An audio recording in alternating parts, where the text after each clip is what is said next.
and I knew that this year was going to keep on being dramatic. After the back-to-back experiences of that older lady's out-of-state amazing phone call, and Jim and I being led to Salt Lake City in this manner, I knew that I was safely tucked into some proverbial barrel, headed towards some proverbial waterfall that the Lord had selected. And I had a feeling that made me wonder how neatly connected the whole universe must be for God to have such control over events. Everything apparently has a time and a place and a season and some great timing and some rather deft placing and some tasty seasoning. Yes, God is a great cook after all. A Tuesday in May 1969 found me preparing for a date with Lynette. We had dated off and on all year. Things were becoming more serious, as things do when you finally get to know each other. We were talking occasionally about marriage. We were to the maybe so, why not stage. This particular Tuesday we were going off on another picnic to talk about things. I called to see if she had made it through another day of classes at BYU. Lynn, could you come over right now? I need a ride to the medical center. All the way home from BYU today, the left side of my body felt funny. Lynn, I'm scared. Moments later, I dropped her off at the BYU Health Center. I never saw her again. By Friday, an operation to remove a tumor from her brain had failed. I felt very peaceful about it. I was thankful to have known this angel, and very thankful to know that I know why she was called home. And 1969 didn't let up in its efforts to become the most dramatic year of my life. And the drama took a turn for the better when in the fall I received a letter from my attorneys that said that I had won nearly $200,000 in the first round of the Hanna-Barbera lawsuit. Of course, I would have to wait forever for their long appeal to run its course before I saw the funds, but they were on the way and I could rest assured of that. I found out later that rest assured in legal talk means that you will die before you get any more than verbal assurance. Chapter 11. Through the spring of 1969, Jim Gibson and I had some business with 3 musical groups. The Spring Fever was a group of LDS performers who wore their hair quite long. The Soul Sophisticates was a group of great black performers. The Elder Generation was a group of returned missionaries. I often thought that if these fellows were all LDS, that it would be a great idea to combine them into one group for youth conferences. This notion planted the seed for one of my most successful ideas ever. I did eventually find the ingredients for a group made up of black, white, hippie, and straight people, all combined into one sensational show. Because of the hit record that I had back in 1966 called the BYU Boy Missionary Song, I had gotten together with Jan Dalby and Moose Harris, formed a trio called Brother Bryson's Traveling Salvation Show, and put on a bundle of concerts for the church. By the fall of 1969, in one magical 24-hour period, I met the LDS black comedian L. Cherry, 2 LDS performers who were at one time deeply involved in the hippie drug culture scene, David Zandonati and Ron McNeely, and invited them to discuss my idea for a group that would travel to youth conferences and preach brotherhood among the races and help some parents who were having trouble with youth who were wearing long hair and becoming alienated to the church because of their long hair. I had met each of these fellows by attending their speaking engagements, where they bore strong testimonies of their conversions to the LDS Church.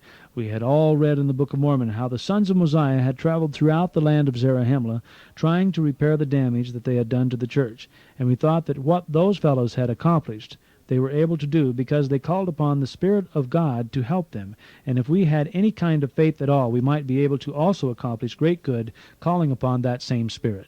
So we decided to name our group after these great missionaries, the Sons of Mosiah. We each had experienced deep and powerful conversions to the LDS Church, and like the Sons of Mosiah, had seemingly been converted in spite of our sins. Like they, we had all been guilty of attacking the church in some way. Dave and Ron had been heavily into drug traffic. Dave had played with the Columbia recording group, the acid-rocking Moby Grape, and Ron had been imprisoned on heroin traffic charges. Al had been imprisoned in a military stockade where he found Mormonism in a pamphlet someone had left in the cell. I had spent many hours teaching anti-Mormon doctrine in the Church of Christ. We used to introduce Great Big Old Moose as the former drunken lumberjack from Oregon, but we had to introduce Jan Dalby as the only one in the group who never committed a sin, not counting the horrible way he plays the guitar.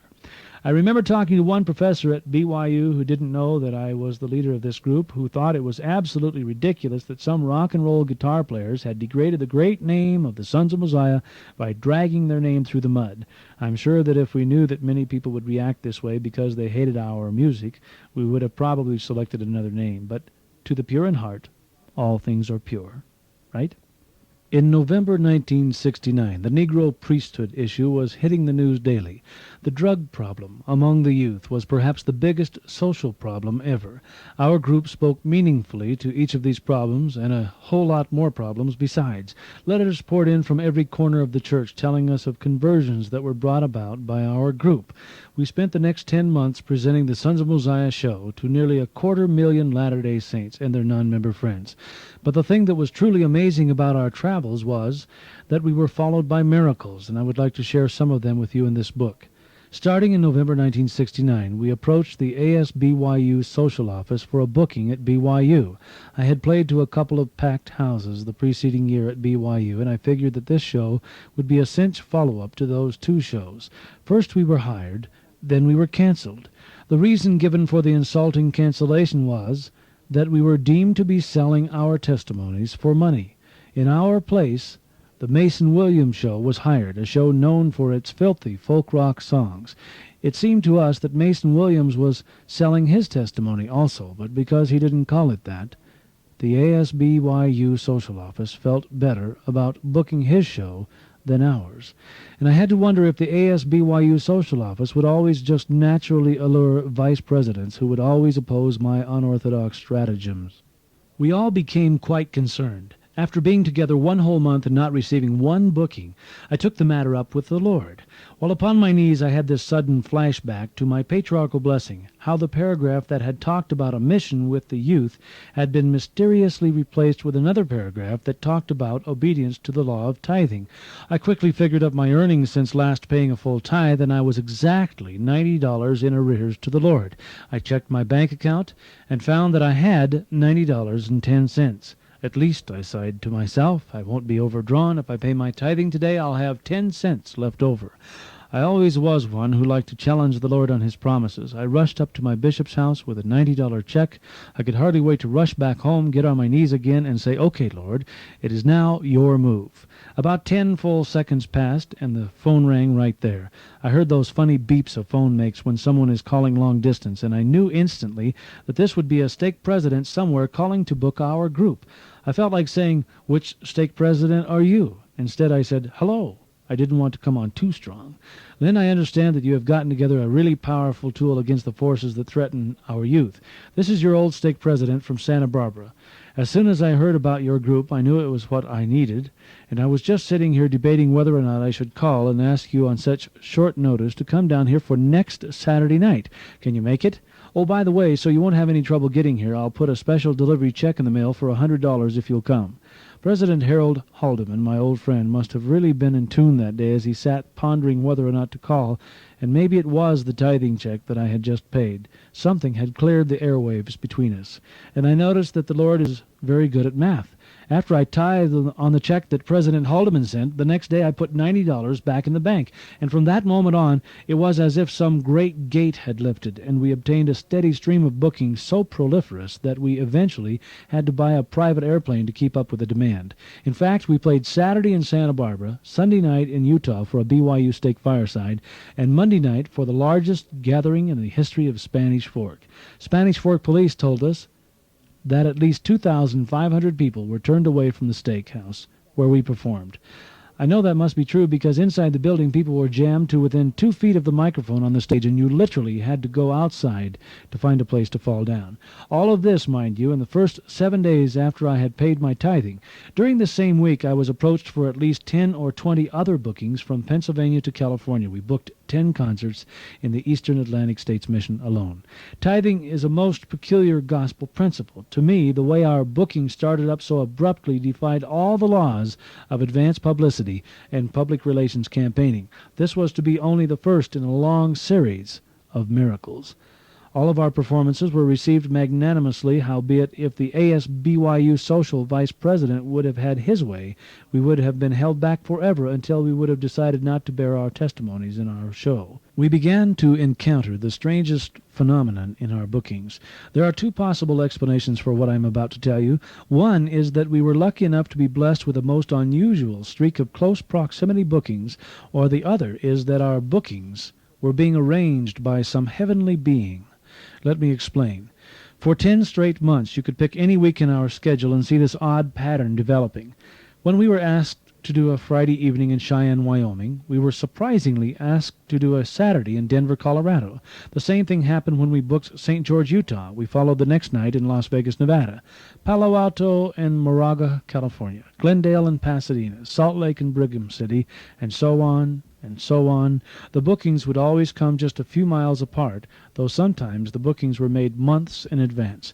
I would often ask the person making the booking if there had been any communication with someone who had told them that we would be in a nearby state giving a performance on the weekend that they were asking for, and always the reply would come back over the phone, "No, I didn't know that you would be so near. I guess you won't have to drive very far, will you?" We played at Missoula, Montana the same weekend we were asked to do a concert in Helena, Montana. If we got a request to do a BYU State concert, we would get a bunch all at once. It was fantastic. Sometimes the bookings would come in threes, like this: Idaho Falls on a Thursday, Calgary, Alberta on a Friday, and Edmonton on a Saturday. Once we actually got 4 letters asking for the same 3 nights. This was the only conflicting bookings I can remember, but listen to how they worked out. Stakes in Twin Falls and Burley, Idaho wanted us for the same night. To further complicate things, we were being asked to return to Utah the following night to play at Utah State University in Logan, and then backtrack through Idaho all the way back to Washington State for a concert in Yakima and a fireside in Ellensburg. I joked with a group that our booking angel in the sky had finally goofed up a whole weekend. We were actually beginning to believe that we had a guardian angel that was doing all of this. After what happened next, we knew it. The next day I got 3 letters, one from Twin Falls canceling their request, one from Burley asking for the night following the night of their original request, and one from Utah State University, LDS Institute of Religion, telling us we would have to come one night earlier. Now we could play one date in Utah, move right along to Burley, then right on up through Idaho to the 2 engagements in Washington. Amazing. All without placing a single phone call. Can you believe that this went on for 10 straight months, and then on for the next several years after the group broke up and I started doing concerts by myself? But I must tell you about one more story that almost cost our lives, literally. We were asked to do a Friday night concert for some combined stakes in San Diego, then a Saturday afternoon concert at Irvine campus for the Orange, California stake, and a Saturday night concert for Costa Mesa. I accepted all 3 dates, not realizing that the Costa Mesa concert was to be held in the mountains north of Los Angeles at a youth retreat. Since we had acquired a very fast private plane, I knew that still we could make the 125 miles between the afternoon concert and the evening concert in about an hour. It didn't seem to be a problem, not until I discovered that the runway in the mountains was a dirt strip with no runway lights. When our pilot, Dale Langkildy, told me what a boo-boo I had just made, I went to my porch in Provo, Utah to measure the time when the sun went down, so I could calculate whether or not we could actually make it. Our plane travels 200 miles per hour, and even if it was a little dim, we could still land once. We could wrap things up at Irvine by 7 p.m., and we could easily make it to our plane and land at the other concert by 9 p.m., because at 9 p.m. there was still plenty of light on my porch in Provo, in Utah. But not in California, a different time zone, you dummy. So no pun intended when I say that this problem came to light as we were traveling merrily through the clouds on our way to that concert in the mountains, and the sun was slipping gently into the Pacific Ocean out our left window. By the time we made that mountain dirt airstrip, we were rather dismayed to see that it was shrouded in total and complete blackness. One of the guys sitting next to L. Cherry looked down and said, "I always knew black was a rotten color." We all roared our approval of the joke, including L. Then we realized that this meant we were disappointing about 1,000 kids, and there was nothing to laugh about. Our pilot said, "Sing loud, guys, because this is as close as I can get you to their stage down there." Ron McNeely was the one who said, "Wait a minute. The Lord can light up anything he wants to light up, can't he?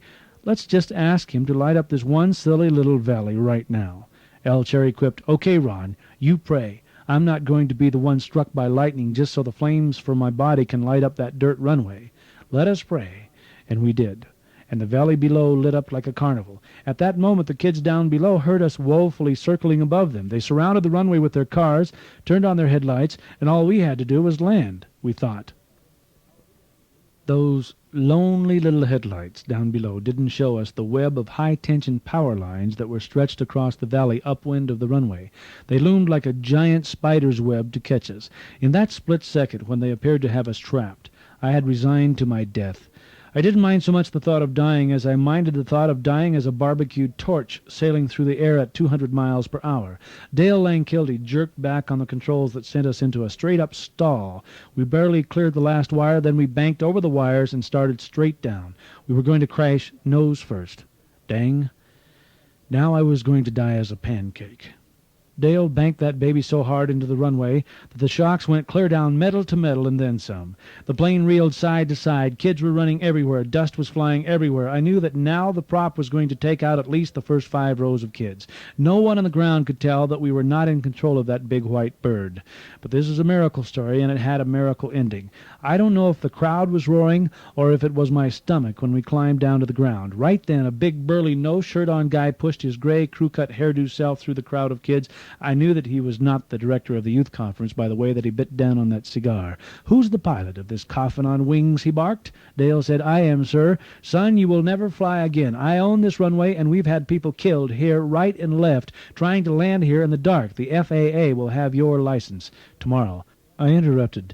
"Sir, we have a concert to perform.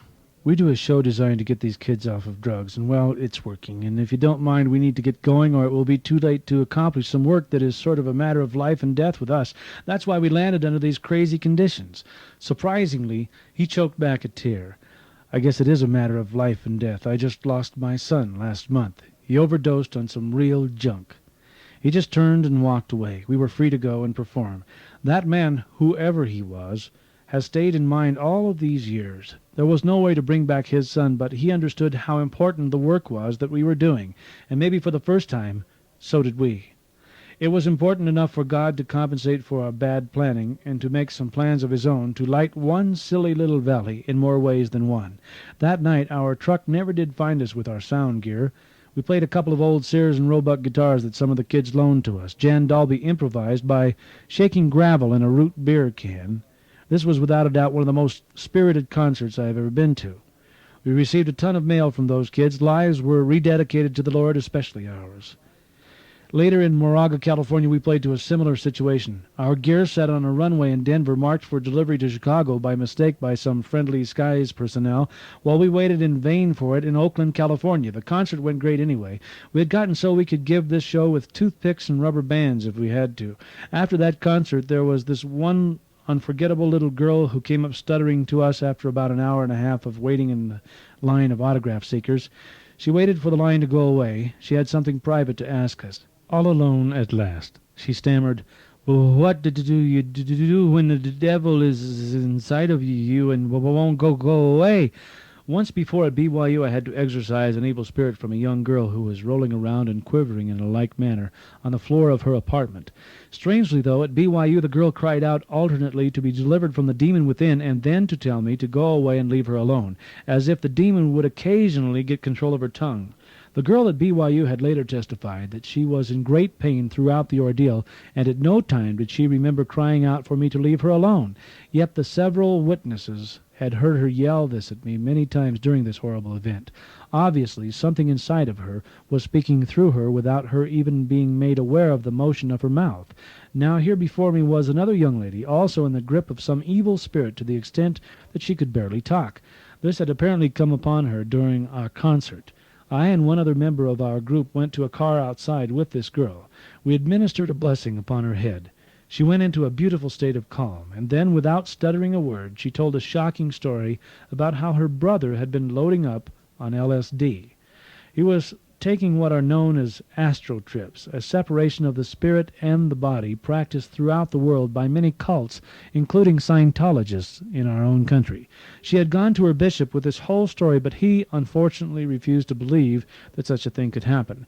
And I can't say that I blame him too awful much. Ron McNeely, in sharing several of his experiences with the drug subculture, had informed us of many such black magic deeds that he had seen like this. The brother of this girl had promised that on one of his astro trips he would possess the body of his sister. True or not, she had been possessed by some evil thing that night. I don't think I will ever forget what it felt like to be exposed to such horrors. Satan wants very badly to possess the bodies of the children of God because he can never have the right to have a body of his own in the normal way. If he can't possess your body, he will then try to destroy it with drugs, tobacco, alcohol, war, or just too much food. Satan isn't just after your mind. He is jealous of your body, and he wants that, too. Following a youth conference in Lodi, California, a young man gave up drugs as a result of a talk that I gave. He called long distance to my home in Utah in the wee hours of one morning to tell me that his girlfriend, who had joined a Satan-worshipping cult, had cast a spell on his house. He was calling me to ask for a priesthood blessing that would undo that spell. He had started a drug rehabilitation center, and she had become so furious at him for this that she and her black art followers had called up a curse that is commonly referred to in the world of the occult as rapping, wherein a house is caused to give off machine gun-like noises that race wildly over the walls of the house. Don't ask me how. He said that he had tried to get in touch with local priesthood leaders, but all of them, including his parents, were off on summer vacations. I told him that he was welcome to fly to Salt Lake City, and I would meet him at the airport, and he could stay with me until his parents came back to town. I gave to him the blessing that he requested over the phone, and the rappings ceased. I was being shocked nearly to a state of battle fatigue. The testimony war was raging to such a degree that I began to wonder if the whole world would ever be ready for the attack, if Satan gained enough power to release all of his forces at once. Not many people are ever even exposed to any of this stuff. It is to my children that I would like to address this strong warning. You must believe in the accounts in the holy books wherein demons have tried to take away the bodies of men, and that the Savior had the power to cast them out. It is important that you know of the existence of angels and demons, so that you may be equipped to see things as they really are. And that is why God himself talks of these things in Holy Writ. Knowing about these things is one way you can prepare to win the testimony war. These experiences were so multitudinous that it would be hard to write all of the signs and wonders that followed the rock group, the Sons of Mosiah. But many times since, I have gone to speak of these things at a fireside, and have had someone come up afterward who tells me that it was at one of our concerts that they first gained their testimony. This is not stated in boasting, but is stated in thanks to the glory of God, and it is stated with a prayer that this blessing will continue to follow all of the members of our group all of the days of our lives. Chapter 12. September 1970.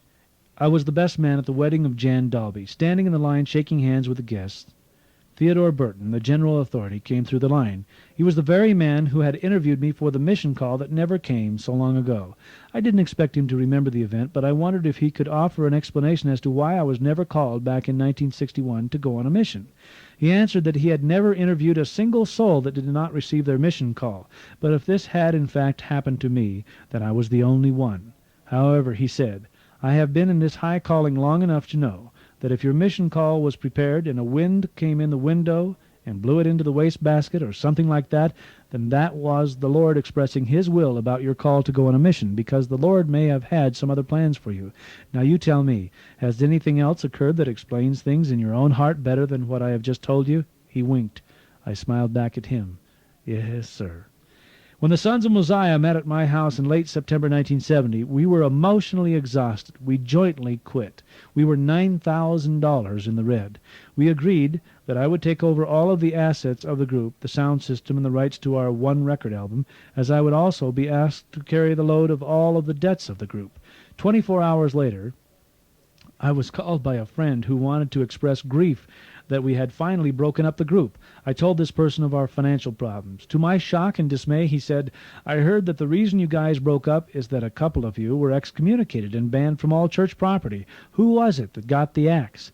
And I wondered if the story told to me by the girl who was taken into those secret meetings of the Church of the Firstborn must not be true. She had said that they would war against this church by spreading false rumors about anyone having success with the youth. Hadn't we been about as successful as anything had ever been? And doesn't it stand to reason that if we were having such great success, and if there exist those who want to tear down this church, wouldn't they seize this opportunity to start phony stories about why we broke up? Such an effort would then be very successful at dislodging many of the testimonies that were built upon our own testimonies, which we bore to several 100,000 persons.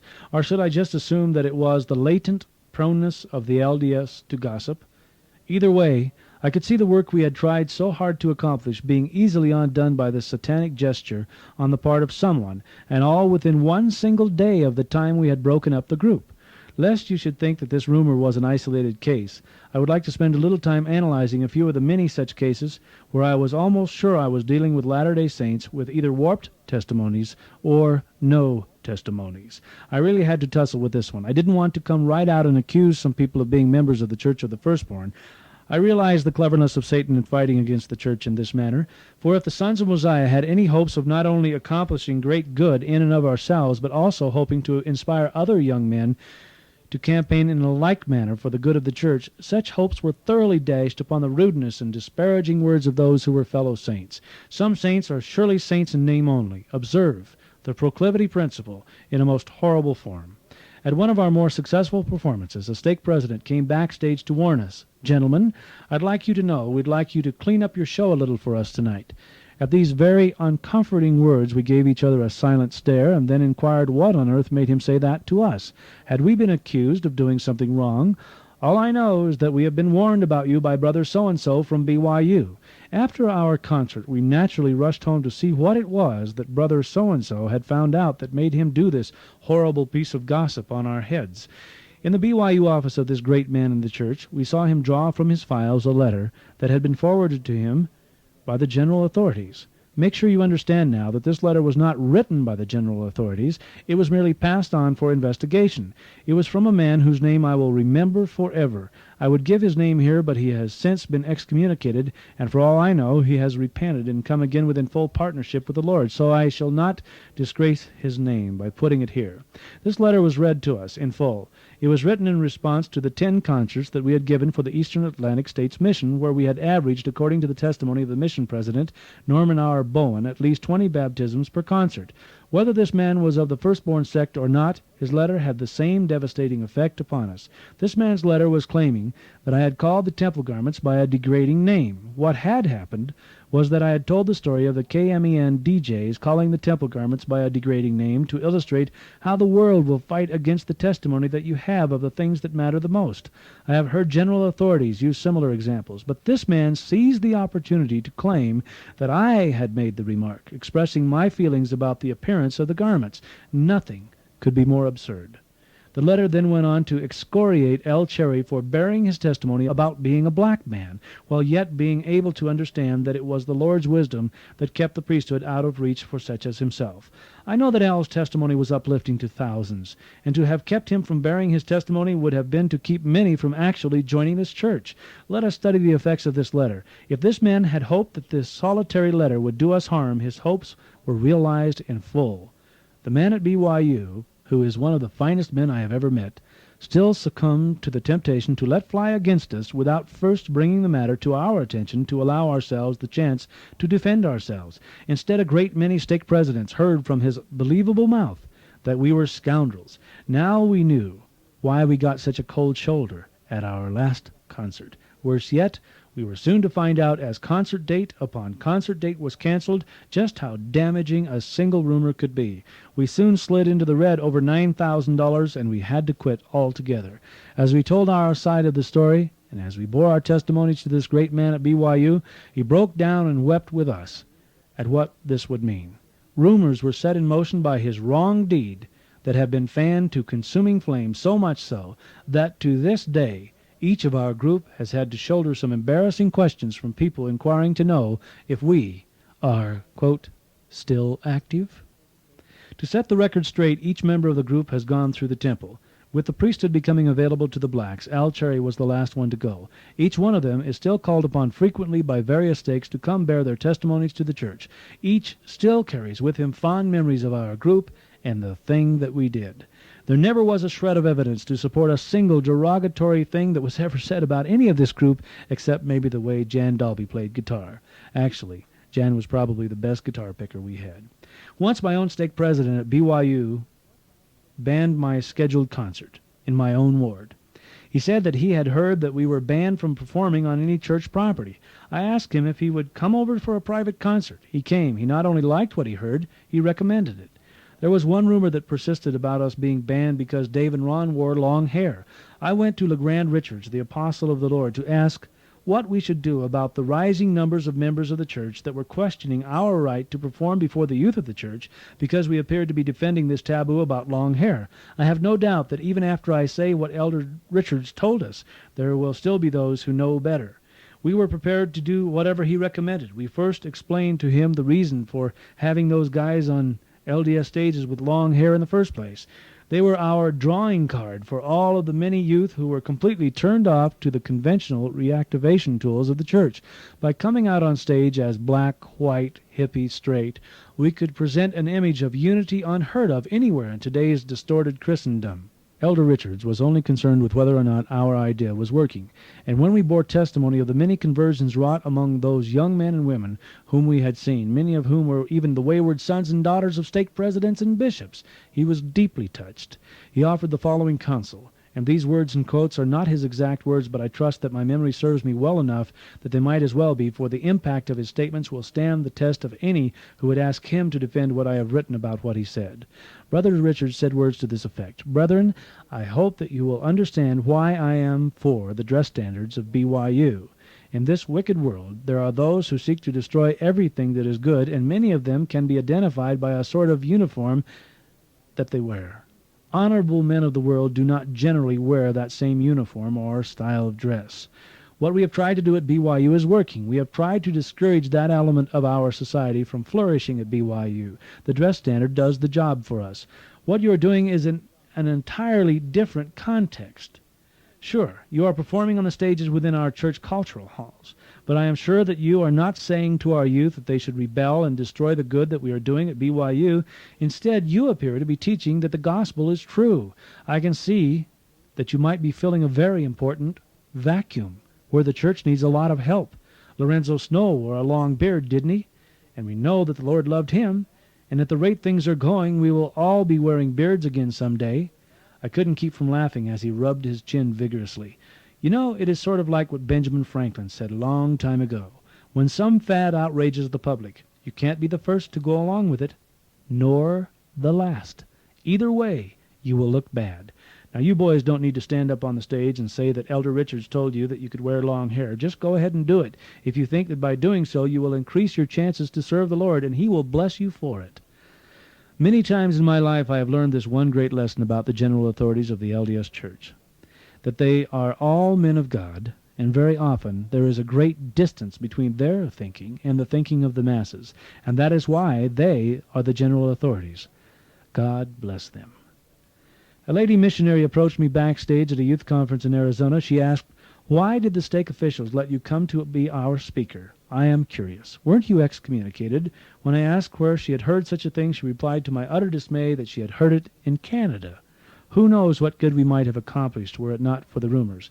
The only thing that held the show together as long as it did was the fact that John Reel of Pennsylvania recorded our concert in Washington, D.C. live, and then he contributed $1,300 along with $5,000 put up by a bishop who manufactured records in California named Richard Kaiser. And the sale of the resulting record album kept us on the road for at least 50 more concerts, counting several that I did by myself after the group broke up. The way that things wound down from the success we had enjoyed was very sad indeed.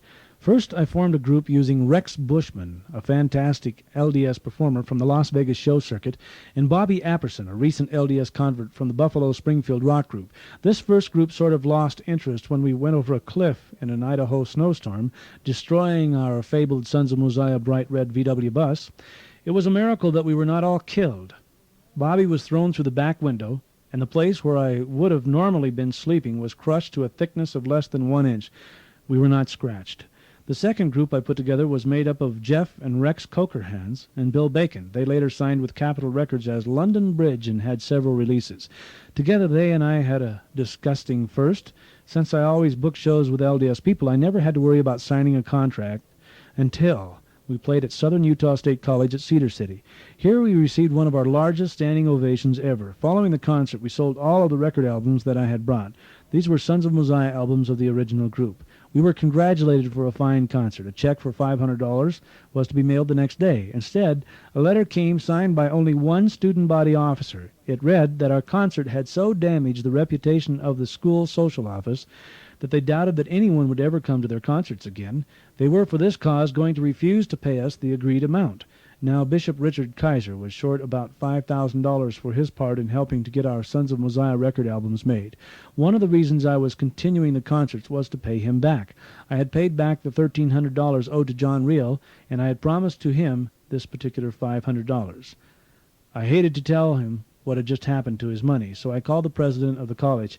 He said that he had already been informed about the terrible concert that we had given, and he understood that we were not to be paid. He pointed out that since we had not honored our part of the bargain, that they were not going to honor their part either. When I asked how it was that we had received a standing ovation, I heard someone in the background say, "Oh, just hang up on the fool," and he did. I felt very bitter. I went to my knees. Again I wanted to sue a man whom I knew to be a fellow Latter-day Saint, and I remembered the admonition of the Lord to walk the second mile and to give up the cloak also. If I were a true Latter-day Saint, I would have to again prove that I would not sue my brother, even though I was right, and even though the money that I would be giving up actually belonged to Bishop Kaiser. I made my decision to follow what the Lord had just told me, and to my surprise, the phone rang again. It was the college president, calling to tell me that if I had any further discussion on this matter, he was merely calling to give me the name of his attorney so he wouldn't be bothered any more. I said, "I have a solution that will be much easier." He replied, "Oh, you do? Well, I am not interested." "Yes, you will be very interested. I happen to know that you are a Latter-day Saint." "Oh? What has that got to do with this matter?" "Everything. You see, I don't believe that brothers in the gospel should sue each other. So you just keep my $500. Our concerts are guaranteed, and if you don't like them, you don't have to pay for them." I could tell that he was touched. He nearly cried. He asked if I would please come to his home on my next visit to Cedar City. He wanted to meet someone who would settle a dispute in this manner. And I wanted to forever be someone who could settle a dispute in this manner. I had never been this way before, and I felt terrible that I had just given away someone else's money. How would Bishop Kaiser react to my generosity? I didn't have to wait long to find out. Do you remember that story in the Scriptures where one servant was asked to forgive the debt owed to him by another servant? The master was angry with the servant because he could not forgive his brother when he himself had just been forgiven a great debt owed to the master. From this story we learn that if we forgive our fellow man, the master will forgive us of debts to him that are 10 times greater.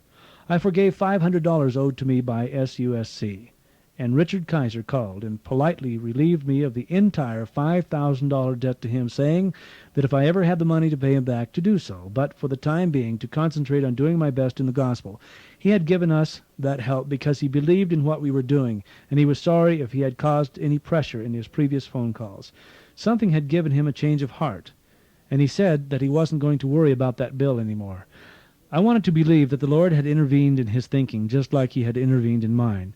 And I thought how wonderful it would be if the Lord could finally get this message through to the whole world. They would have to send all of those lawyers back to school to learn another trade. Since that time, I am told that Bishop Kaiser has prospered a great deal. I am sure that he has done much to merit the blessings that he has received. He is the father of at least 9 or 10 children, and his business has grown by leaps and bounds. He is truly an example of the gospel in action. God bless that man, and God please bless me to pay him back the debt of our group. Kyle Butler and I formed a third group that I toured with, and Tori Slade and I formed the last. From then on, I just entertained by myself. I don't suppose I'll ever give it up completely. People keep asking for the show, and I still give it without charge. I go on depending upon the sale of records, tapes, and now this book to support my family while I'm away from home. By the summer of 1971, I wanted to turn my attention to further waiting out the Hanna-Barbera lawsuit. My lawyers were working on a writ of execution for a large share of the money, nearly $200,000, and the way they made it sound, I would barely have time to settle down and find a wife before I would be a very rich man. I wanted to be sure that I found a wife who would marry me for something besides my money, so I thought I had better start looking a little harder. One stormy night in the spring of 1971, the out-of-state lady called again. She said that she had a dream about the girl that I was dating. A young lady had led me to believe that I was her one and only. My out-of-state friend had dreamed that whomever I was dating was not telling me the truth. The lie was in the fact that the girl had told me that her former boyfriend was hanging around just so she could let him down easy, but that I could rest assured I was her only love. According to my friend's dream, the girl was telling the same story to the boyfriend about me. The sad truth was that the girl was in love with one of us physically and one of us spiritually and could not make up her mind, so she was trying to hang on until she could decide. Finding this woman's dream to be like many of her other dreams, I not only gained another testimony about the manner in which dreams are given to help us, I got myself another broken heart. Some may marvel at the recurring thread that runs through this book about women who have a gift of inspiration for my benefit. At a Sunday school class, I was challenged about this. A student asked if it wasn't against the church doctrine for us to believe in being able to have revelations to guide other people's lives. The student reminded me that the prophet is the only one who receives revelation in this manner, to guide the lives of others. I told him that his comment reminded me of the people who complained to Moses that someone else was having revelations, and after all, he was the prophet, so couldn't he do something to shut the mouth of old brother so-and-so? And Moses said to the people, God would that ye all had revelations. Yes, the prophet is the only one who can have revelations to guide this church. But since when is it a crime for any person to have a revelation to help someone whom they love dearly? Once I was asked by a group back east to speak at a huge multi-stake regional youth conference. I was mysteriously canceled. A lady who was present at the committee meeting, where it was decided that I should not be the speaker, came to my house in Provo one evening. She said that a certain stake president's wife had stood up and testified that she had a personal revelation that I had fabricated my entire testimony, saying that no one has that many spiritual experiences. So you see, not everyone has good dreams about me. Someone once asked me why I thought they had no spiritual experiences in their entire life. It must be that God pours the sweetest syrup on the most bitter pancakes. What else could it be? Just think how thick-headed I must be if it has taken so many of these kinds of things to keep me on the straight and narrow. Don't ever make the mistake of thinking that because a person has a lot of spiritual experiences and you don't have any, that there is anything wrong with the way that you live. Some of us do without money, and some do without good looks, and some of us marry pretty girls anyway, and some of us do without spiritual experiences and go to heaven, I'm sure. Winning the testimony war is what this life is all about. Everybody gets what they need to get by. Believe me, as you read on, you will find out why the Lord gave me such a strong testimony of the truth. I needed all of it just to hang on. Chapter 13. The episode that started in March 1971 might have started thousands of years ago. I met Jim and Carol Hill in the thick of the 1970 Sons of Mosiah action when I lived across the street from the Hills in Provo. They had been following our movements with intense interest. I moved into an apartment in their house in mid-March, but an experience that I had about a year later showed me that this was not my first acquaintance with this couple. One day their oldest son, Brian, age 4, came into the apartment that I was renting from them. I asked Brian if he could remember when we first met. Brian said, much to my intrigue, "Do you mean here," pointing down, "or there," pointing up? "Well, now, Brian, what do you remember about when we met up there?" I said, pointing up. "I remember everything," said he.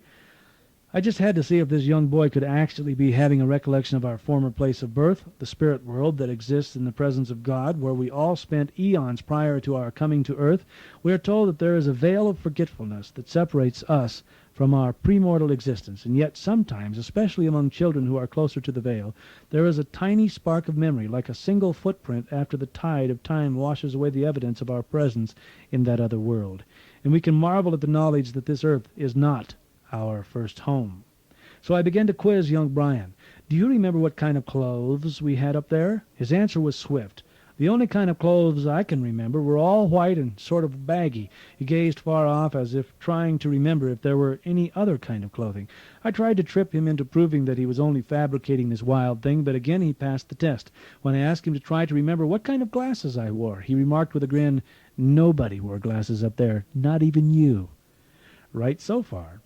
I thought that if I left the next question a little open-ended, he would have more difficulty making up anything that sounded logical. I asked what else did he remember, but he again continued without any trouble. "I remember how sad we were when you left us, since you were the first one that had to go." Apparently Brian was remembering a family unit of some kind. I bolted from my apartment to tell Carol. She was also amazed, but she wondered if Brian was employing his vivid imagination, or was he really recalling the spirit world? Carol gave me a question to ask Brian that would probably prove what was actually happening. She said Brian just simply wouldn't know who is the oldest, me or Jim. Ask Brian who left after you, Lynn. Carol is more than 1 year older than Jim and 3 years younger than me. That would mean she left the spirit world about 3 years after me, soon before Jim.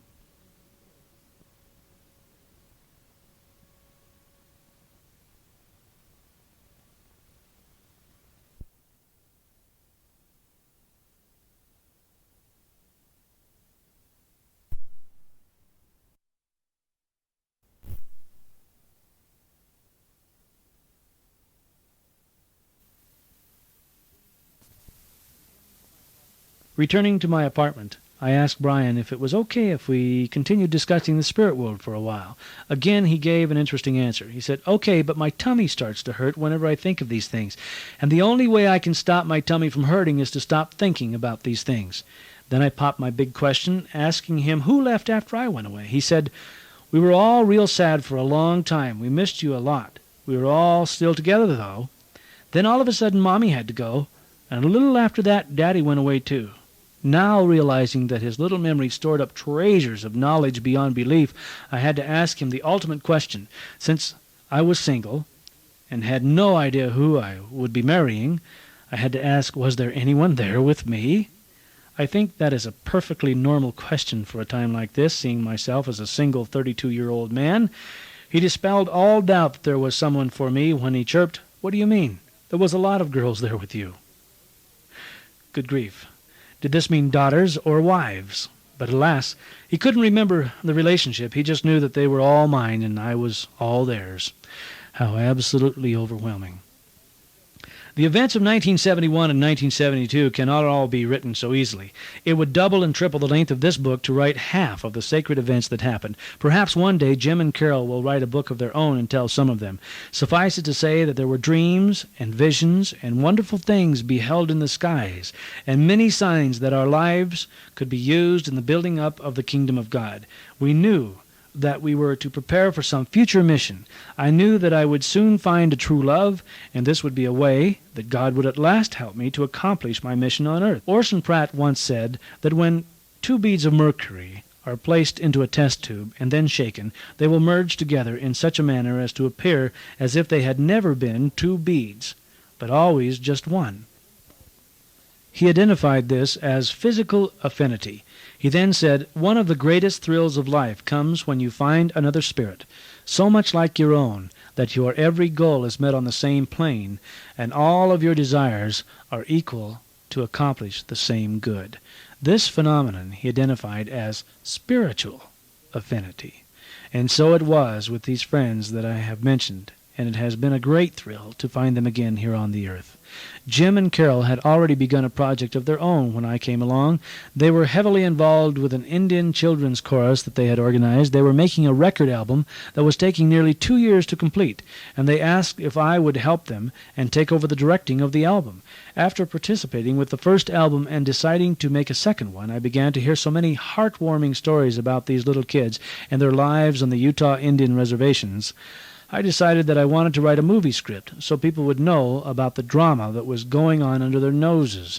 I wrote a script blending in several different true stories into one big tearjerker about a fictitious Navajo girl. In the script, the girl is converted to the LDS Church and then enters the LDS placement program. This is a program where Indian people who want their children to get a white man's education can apply to have their children accepted into homes in the cities to live during the school years so that the children can attend larger and usually better schools. Many LDS homes are provided for this purpose, free of charge, by both white and other families. It is really quite a beautiful relationship enjoyed by nearly all. I had heard a very touching story involving some resistance to the program by some white families and some Indian objection as well. I was writing the script to show the real intent of the program, which to my way of thinking was fulfilling an obvious need not only for the betterment of these Indian children, but even more so to the betterment of the LDS white person who needed to better understand his role in the church and in the eyes of God. The girl in the script would get called back to the reservation in the middle of the school year. When she hears that her parents have been involved in a terrible sheep truck pile-up on the reservation, she returns home to find that the elders of the LDS Church have given a priesthood blessing to her parents, and they are miraculously healed. This healing is to have a powerful influence over some white families who are objecting to the LDS placement program. Well, that is how the story goes in the script.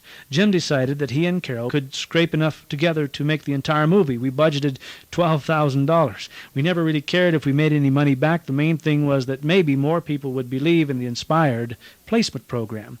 One night, this girl named Lorraine, whom we had cast to play the part of the Navajo girl in the movie, called us on the phone crying her eyes out. She explained that she had no real parents.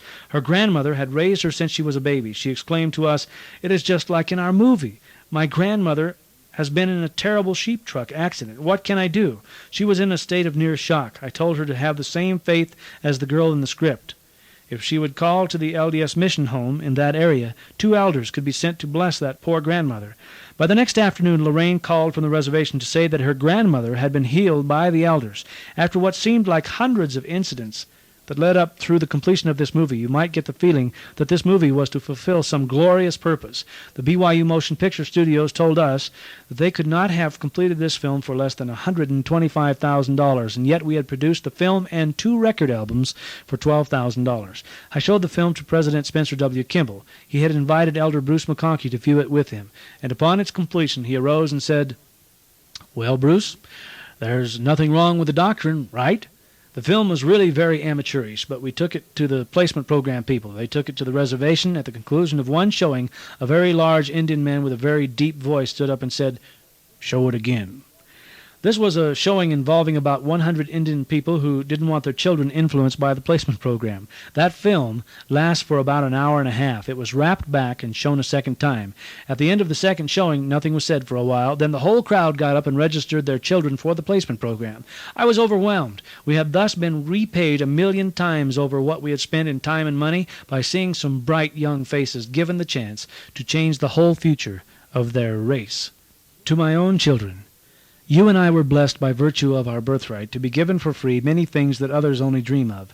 And the moment that we stop helping less fortunate people provide these things for themselves, then at that moment we become ripe enough in our iniquity to have those blessings plucked away from us.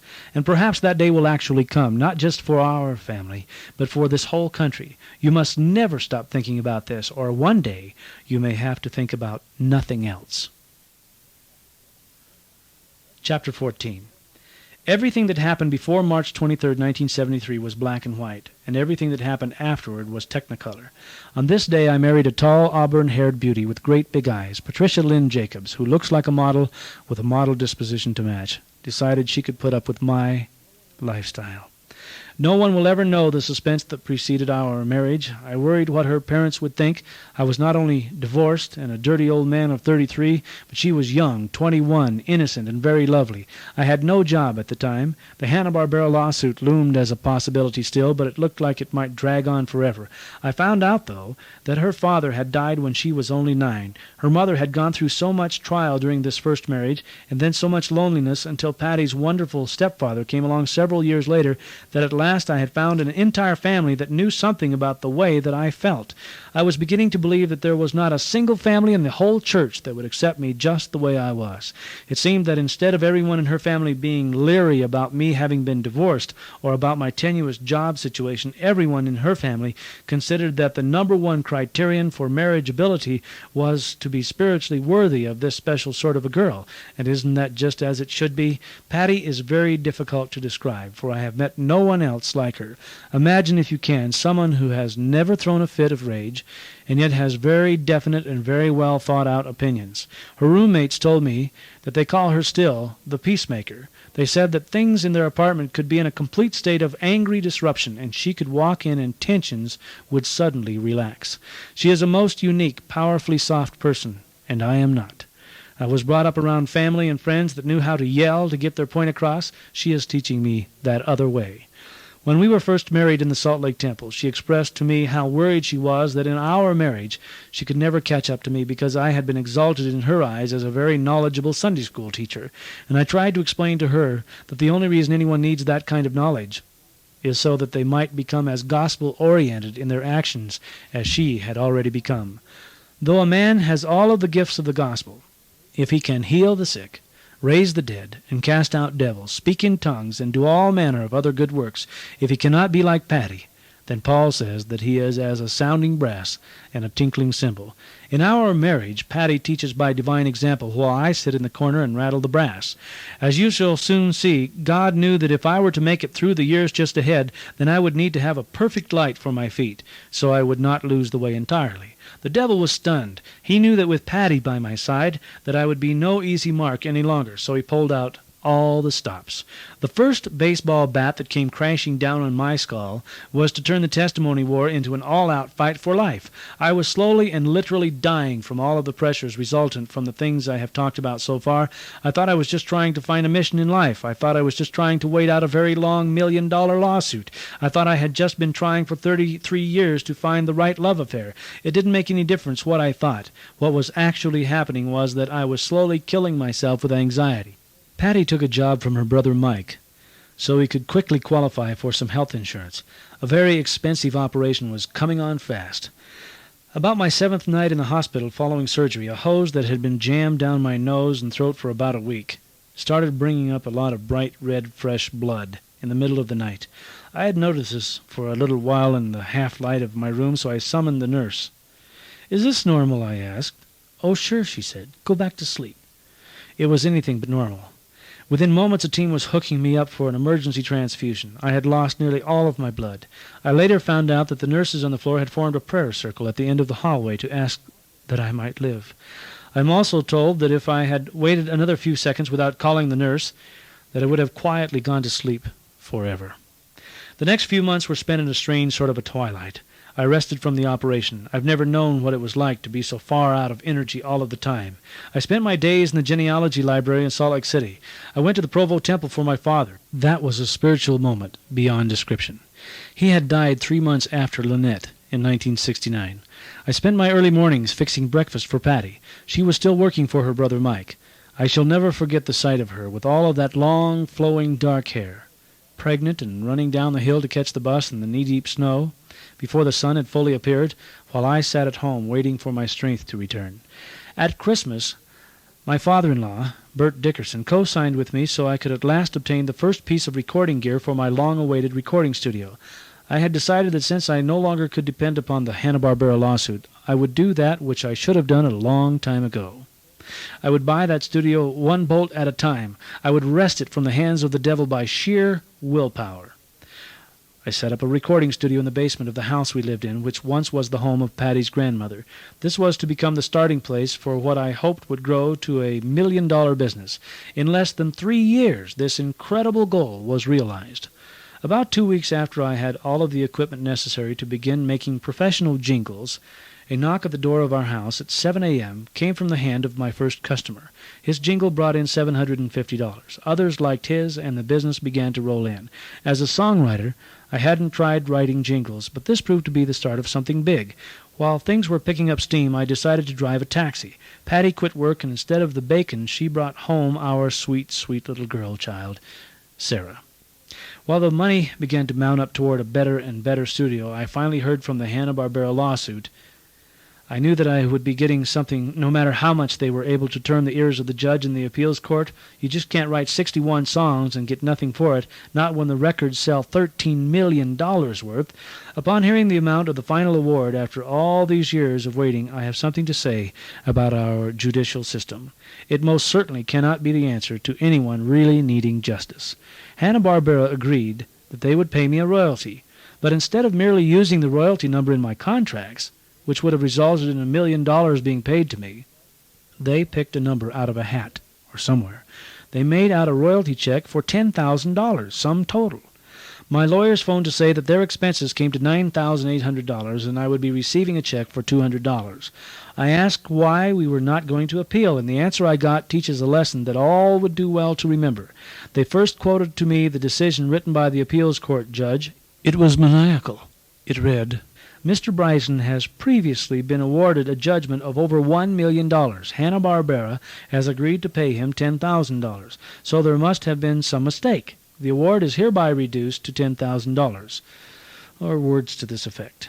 Then they said to me that if I appealed the decision, Hanna-Barbera had threatened to respond by suing me for maliciously encumbering their funds. When I asked my lawyers if they thought it would be wise to pursue this any further, they gave me the following advice. When you take $100,000 from the opponent in a legal battle, you run the risk of getting shot. When you take $1 million, they can't shoot you 10 times. Once is enough. They then said, Lynn, if you take this back to court and win, you lose. I suddenly caught their drift. However, I called Bill Hanna on the phone. I asked if he knew that his lawyers had finally agreed to pay me a royalty for all of those records he had sold. He congratulated me. Then I explained to him that the long court battle we just went through over the last 8 years dealt only with the royalty amount for writing those songs. I almost gave him a heart attack when I announced that I was looking down at another contract which specified another royalty amount for singing those same songs. Would he also congratulate me for that and send to me the required additional $100,000? Now, how do you think he responded to that? I can tell you that the father of Fred Flintstone, Huckleberry Hound, Yogi Bear, et was not in a good mood at that point of our conversation. Patty and I drove to California at his request, and he promised us that an immediate accounting would be given to that contract as well, and he wanted to terminate this whole thing once and for all. After we arrived, he further promised us that a check would be sent out upon our return to Utah. Instead, I received another check for $200 and another threat that if I didn't cash this in full payment of all monies due, that I would be attacked in court. My lawyers advised me very strongly to take this additional $200. In Hollywood, they have a saying that is used so frequently, they just say the letters. People are so familiar with the meaning, they don't even need to say the words. The letters are TTMAR. The words are, take the money and run. We did. May I add a new saying? ACHBIBTASOYH. A couple $100 is better than a sheet over your head. Meanwhile, back at Grandma's house, I had collected enough money from jingles and taxi fares to launch some major recording projects. I decided to write the whole Book of Mormon as a play, and then spend a year or so dramatizing it so that it would reach more people. I found a man named Darwin Roush who was willing to finance me in a move to Provo for this purpose. I would set up a professional recording studio at last, not in my basement, but in a real live office. I leased some space from Leonard Ford Harris. This was to be my home away from home for the next 4 years. Darwin kept his commitment as best he could for the next 2 months. Then some extenuating circumstance forced him to back out. I was on my own. I wasn't expecting this, and the studio went in the hole immediately. I had to take some of the gear back to a Salt Lake City music store. Since I couldn't keep up all of the payments, I told the store to just put it on layaway, and they agreed. This was a Moog synthesizer and a Univox piano. I would need these machines for special effects in dramatizing the Book of Mormon, and so Patty and I fasted for a way to get them back. We went to the temple seeking guidance. There I received a clear mandate to sell stock in my recording studio. I had never sold stock to anyone before. It was really very simple. I sold stock to nearly everyone that I approached with my idea. If I had only thought of this about 5 years ago, I could have started my studio back then, I thought. But then I remembered how I had essentially tried to do the same thing with Jim Gibson, but the Lord had revealed through the episode with the big house in Provo that it was not the right time. But now it must be the right time, because the stock sold like mad. I was amazed. In a very short time I had about $15,000 to add to about $25,000 worth of my own equipment. The Yamaha people had given me much of that equipment for free as a promotional gift in another absolute miracle. I was at last ready to build a real studio. Another miracle had just happened in the recording business. Previous to this time, if you wanted to build an 8-track recording studio, you would need about $250,000 to begin. Now, because of the new miniature circuits that the good Lord had inspired men to invent, the price on that same studio came all the way down to just 10% of that previous figure. Now that is a miracle. To me it was as great as was the parting of the Red Sea, for now the veil was parted, and I could plainly see that although the Hanna-Barbera lawsuit hadn't ended in my favor, the Lord had provided the means to obtain everything that I could have possibly purchased with the Hanna-Barbera money. In other words, though I had lost the lawsuit, I had won everything I wanted, because the Lord actually intervened in a gracious, worldwide effort to cause men to revolutionize the entire recording industry. Therefore Satan, knowing what I would try to accomplish with my new bag of toys, set upon me at once to take back those things that he had kept from me for so long. For example, when I then returned to that music store to reclaim the 2 electronic machines that I would need for the studio, they had been charging me a monthly interest charge to keep those things on layaway, but they hadn't kept them on layaway. They had sold the Moog synthesizer. I had given them a check to make up all the back payments and charges, and they had loaded the Univox into the back of my car. When they couldn't find the Moog, I told them that I needed the Moog for a session the next day, and that I would have to buy another one or lose several $100s on that recording session, since the Moog was to be a central piece in that session. The assistant manager went to discuss the problem with the manager to see if my check could just be applied to buying out the Univox, and if the Moog could be taken off of the contract. I waited an unusually long time, about a half an hour. He then came out of the office to tell me that they had discovered that my check was no good, and asked if I would return the Univox from the trunk of my car. They were going to declare the contract in default and keep several $100s of my money and sell me neither machine. I showed them a deposit receipt for $2,000 made at my bank that day. I assured them that the check was good, and it would certainly be a lot less trouble for them to give me the piano than to try to steal several $100s in this manner. With those crooks still yelling on the curb, I drove away with the piano, and they kept my check. The next week, however, I was sued for default on the entire contract, and they demanded that I return the piano, even though it was very easy to determine that my check was good. Had they only taken 15 minutes to decide that my check was no good when it was actually quite good, I could have gone 2 blocks and cashed it for them at my bank. I saw that they had purposely stalled to beyond the closing time of the bank to try to defraud me in this manner, for they had actually sold the Moog, and they had committed fraud in doing so, and they knew it. They were charging me interest on a loan that technically did not exist. They brought the case to court, and I defended myself by suing them for fraud. The case hung in court for the next 13 months. Meanwhile, they filed a report with the Provo Credit Bureau that thoroughly ruined my business credit for the next 7 years. January 1976, a judge finally ruled that they didn't ever have to produce the Moog because I technically did not ever come into their store with legal tender. Since no merchant is under any obligation to accept a check, their 30-minute stall had worked. I was forced to pay $700 in lawyer's fees to their lawyer, a former bishop in the LDS Church. When I took the bishop his $700, he was out at the airport welcoming his son back from a mission. I told his secretary that this was a donation to help pay for that mission. It made me feel like it at least went for a good cause.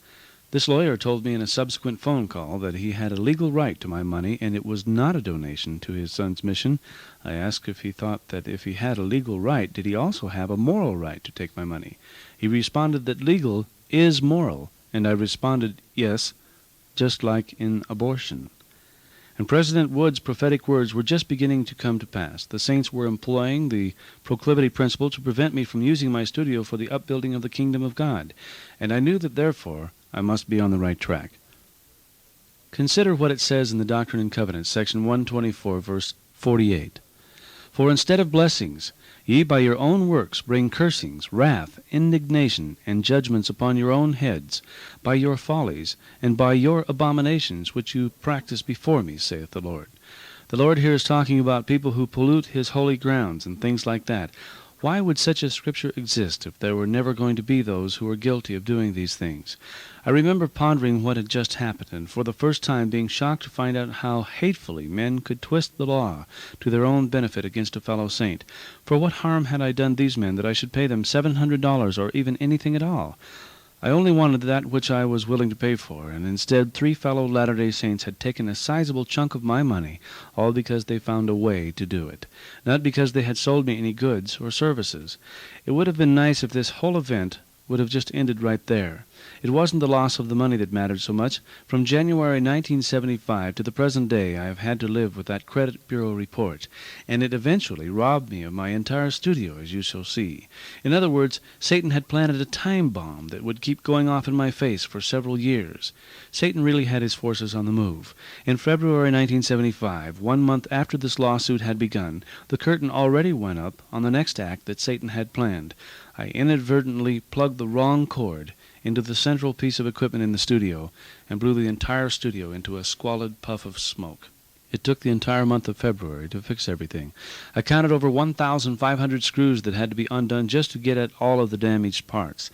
In March 1975, I needed some available credit to keep things going, but because of that credit bureau report, there was none available. The last month had been a zero-income month and a maximum outgo month. The only way to raise money would be to sell more stock and give up my controlling interest in the studio. I knew that would eventually take away the power of control to such an extent that I would have no hope of using the studio in the manner I had always intended, to fulfill my life's mission for God. I couldn't let this ever happen. My bishop, Richard Valgardson, called me to ask for a 5% of income donation to the building fund of the church. I joked that if I gave 5% of my present income that it would result in a negative number and the Lord would owe me money. I quipped that maybe I ought to give the Lord the next $1,000 that I could get my hands on. That way the Lord would have to give me the other 95% of the missing income, and since $1,000 is 5% of $20,000, I would have to net $19,000 additional income this year, right? The bishop was an accountant. He said, "I don't know if you can back the Lord into a corner like that." Would you believe that Patty and I were curious enough to try it? We had tried everything else. We had nothing to lose. As soon as we had made this promise to the Lord that we would give the next $1,000 that we made to the building fund, in addition to 10% of our income for tithing, and $25 per month to the fast offering, then the business at the studio really came alive. We had over $1,000 in bookings at the studio in the following week. It was absolutely staggering after that.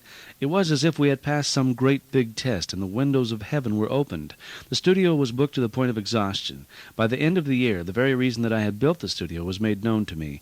I had done it to produce the dramatized Book of Mormon. Little did I know that Promised Land Publications was planning such a project, and they needed a studio in Provo to do it for them. I had been the best man at the wedding of Steve Behennen. He and Steve Schallenberger had been charged with finding someone who would give a reasonable bid to do the project, and this, together with the regular studio income, fulfilled the quota that I had set down as the amount that the Lord would help me to obtain if I first gave to him the initial $1,000. In fact, though I had completed only a small portion of the Promised Land project, I netted over $26,000 by the year's end, and I had to come up with an additional $300 for the building fund to make a full 5% donation. We had backed the Lord into a corner, and he didn't seem to mind at all. Everything was skyrocketing for us. Patty gave birth to a boy. December 5th, 1975, Casey came alive. All LDS children are entitled to a father's blessing when they arrive in this world. In such a blessing, the father may be inspired to prophesy to the child what will become of him, just like in the Old Testament when Israel blessed his sons. I blessed Casey that one day he would call great attention to the church through his superior athletic size and abilities.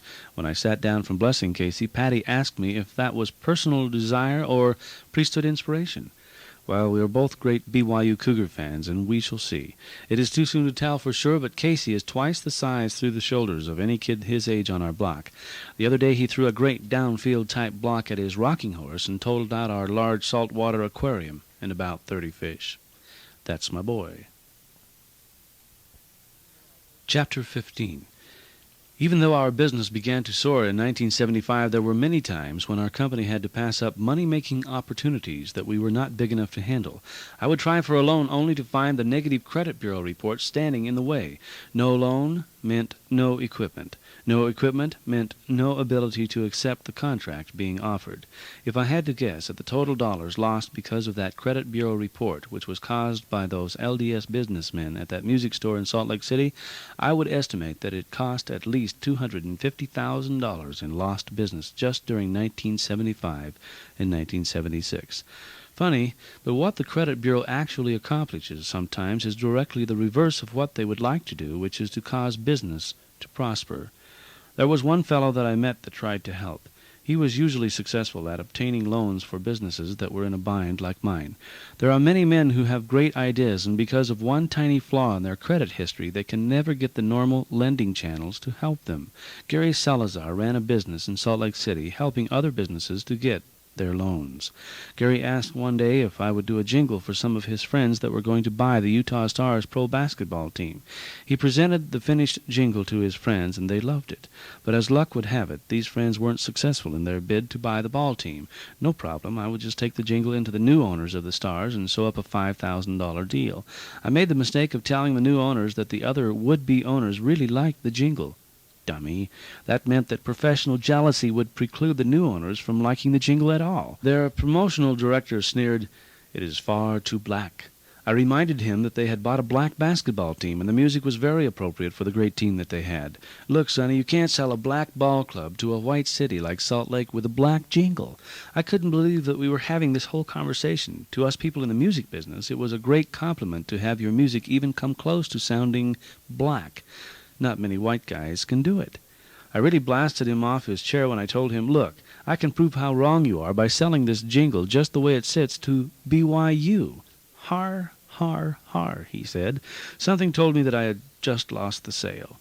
Nervously, I welcomed a giant of a man, Stan Watts, into my studio one day. His fame throughout the basketball world has brought great honor to BYU.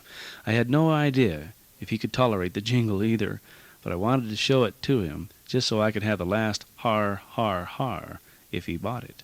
At the end of the playing of the tape, everyone turned their eyes to this fine gentleman. His fists were clenched as he said, "That makes me wish I could still get out there on that field and run." BYU offered me 4 free chair seats to all basketball and football games for several years in exchange for this jingle, and I accepted. And the theme, Go Big Blue, puts me in heaven every time I hear the greatest black music I've ever heard telling me to rise up, friend, the Cougars are coming in.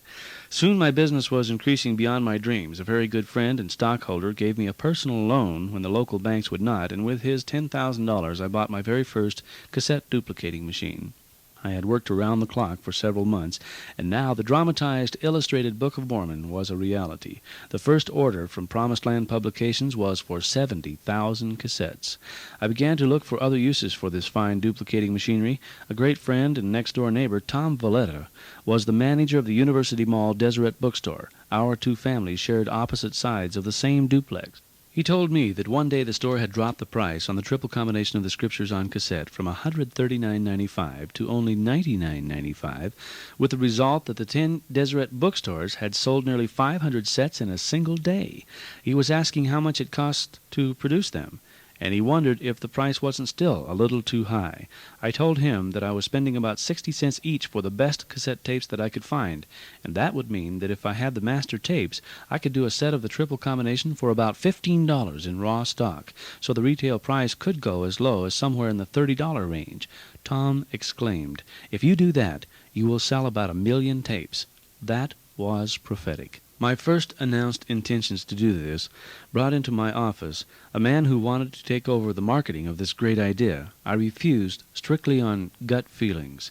This man left my office stating that if he could not market my tapes, then he would do the same thing and market a set of his own. He went out the next day and had 250,000 flyers printed and distributed to the whole state, declaring that he was the first one to offer the scriptures on cassette for $39.95 for the entire triple combination. I am told that within 2 weeks he amassed a total of $300,000 in sales, and all without lifting a finger to prepare a single master tape. He used this money to instantly buy up the same type of equipment that I had spent years in trying to accumulate. Then he started on the master tapes and eventually delivered some, but not all, of the tapes he had sold prematurely. Years later, my company was still getting calls from people who never did get their tapes, wondering if my company were that fellow's company. The bad thing about all of this was that he conducted an ad campaign that slurred the more expensive tape company, and this company in turn slurred us in the retaliatory ads campaigning against, quote, all the new cheap tapes that have suddenly appeared on the market. One day at Deseret Book, Tom said the owner of the more expensive tape company came into his office and went into a tirade about that crook Lynn Bryson. To this day, that tape company owner does not know that he was talking to my friend, and that Tom told me all that was said. I know that this man was making up or just passing on lies, but what concerns me more is what such business tactics do to damage the LDS Church. Even as you read this, you are probably wondering what value this can have to tell of such misbehavior. Of course, I don't do it to bring spite down upon the heads of those who are guilty, but I do it to ask the simple question, when did the proclivity principle ever lead any people to greatness? It would be just as bad for me to mention his name here and attempt to harm him. I have never felt bitterness toward this man, yet I have wondered if he realizes how badly his actions affect this whole church. This man no doubt felt as if he were stopping the progress of some horrible person when he sought to erode my reputation, and it is possible that he really believed things that he had heard about me. So I sent one of my trusted employees to try to ask him why he had done this thing. I felt that my employee would have better luck at getting at the truth than I would, since my presence would put the offending person on the defensive. But this did not work either, as the man simply denied that he had ever been in to see Tom in this manner, still not being told that Tom is my close friend. As we become more like the Savior, we determine how close to him we will live in the eternities. This was a very hard thing for me to not pass judgment on this man for the things he had said. Meanwhile, Promised Land had ordered several copies of the dramatization that I had done for them. I would order the blank tapes from another Provo LDS businessman. After the tapes were delivered to me, I would duplicate the material onto the tapes and label them for Promised Land. As requested, I gave the Provo man $3,500 in advance and awaited delivery of the needed tapes. Several weeks went by with no delivery forthcoming. I began to check with his supplier. I found that he had used my check to order tapes so that he could go into business with the fellow who had circulated the flyers, and started into competition with my scripture tape business, and my money was buying their tapes. To add insult to injury, when Promised Land complained that they were losing business because of my late delivery, this Provo man called Promised Land to say, quote, "If you are tired of the runaround that you have been getting from Lynn Bryson, then why don't you just order all of your tapes directly from me?" This was a direct attempt to put me out of business so he would make more money at both ends of my business. Again, does this type of business tactic do any harm to the LDS Church? And if it prevents honest investigators from discovering that Joseph Smith was really a true prophet, then what will be the cursing that will follow such a people who live this way after they have been given the truth? How many men have been driven away from the one true church, thinking that surely God would not have such a people possess the truth? It may improve the image of the church somewhat to indicate that both the Provo supplier and the businessman with the flyers were excommunicated from the church on other matters. But as you read on, you may think that I must have dealt with only this kind of Mormon. I will leave it to the reader to try hard to remember the good people I mention as well as the bad, for I met many who earnestly tried to help me accomplish my goals. Not every Mormon will let greed ruin his life and the lives of his loved ones. Don't believe that all Mormons are this greedy, no matter what else you believe. In spite of running into so many greedy Mormons, and in spite of being taxed to death by Uncle Sam, I managed to stay in business. I counted 17 different taxes that I had to pay, being in business for myself, and thus I saw another way Satan would try to keep me from succeeding in business. No wonder businessmen get so greedy. The government makes it so hard to be in business for yourself, you get to thinking that the only way to stay alive is to get out there and cheat somebody like the government is cheating you. I can hear a loud chorus of "Amen" from every businessman reading this last paragraph. I not only managed to stay in business, but by December 10th, 1976, my business had grown so dramatically that I was producing 250,000 cassette tapes per month, working 60 full-time employees around the clock to fill all of the orders for our tapes. As close as I could figure, we were outselling all of the other tape companies by a 3-to-1 margin, and I said so in a radio advertisement. I thought this was a non-insulting way to bring us the recognition we deserved, to help undo some of the slurs that had been hurled at us in the other companies' radio ads about cheap tapes. I wanted people to know that our product was of sufficient quality and that many people were satisfied with our tapes, which were not cheap at all. Our ads ran the words "highest quality" in describing our tapes because they were identical to the brand and quality of tapes of the more expensive scripture tape companies. At one juncture, one of those companies actually came over to our warehouse and bought some of our tape to put into their more expensive cassettes. This did not stop them from jointly suing me for false advertising. On December 10th, 1976, I answered the door in a Santee suit, getting ready to go be Santee at the ward party. It was the sheriff, with the first in a long line of harassments from the enemy. Now, with the same man who had been slandering me at Deseret Book as their leader, several men had combined to sue me for saying that my tapes were of the highest quality. They had sent a copy of the suit to each of several radio stations in the state, and you can imagine how that fanned the flames of unrest. Someone else had to play Sandy at the ward party that night. I retired to my bedroom to pray for the hurt to go away. I just couldn't believe that the world could be so weird. I had desired my whole life through to be of service to God. Now I found that in order to serve God, you have to first figure out a way to deal with all of the people who have decided that they are doing it better than you. I had only wanted to serve the people by providing the Holy Scriptures on cassette at a fair price, and I found that those who wanted to do it at another price were bound and determined to stop me, even at the cost of their own souls. These companies had asked for a court order to force me to spend an equal amount of money on advertising that would tell the people that I was not outselling their companies 3-to-1.